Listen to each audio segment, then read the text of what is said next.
中华鹿港的狮头工艺保存者是顺营，原底是专门咧做广东狮，后来佮加入纸艺等等的技巧，创立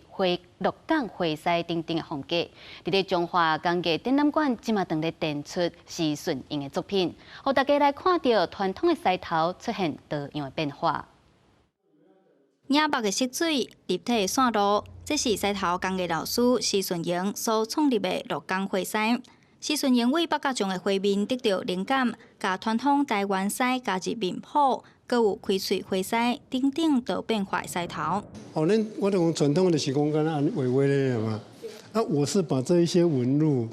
我把它立体化，所以完全几乎颠覆咱传统的做法。狮底色泡了，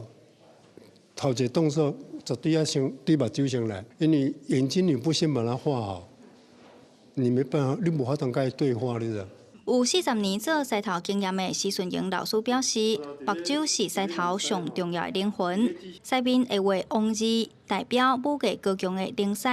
狮头顶的八卦有定刷辟邪艺术。施老师的工艺水准真的是很不错，然后我们发现到鹿港的这个狮头跟外地的狮头是不一样的，拥有它的特色，色彩啊、造型啊，都有他自己很仔细揣摩的过程。今天看到的展览就是非常有过年很喜庆的感觉，颜色都非常的鲜艳好看。人狮是台湾喜庆活动常看到的民俗技艺，施顺营老师甲传统狮头加入新的创作，创立鹿港花狮的风格。这摆计共有22件作品伫中华工艺展览馆展出，希望互民众看到传统工艺无同的变化。记者杨淑晴，中华报道。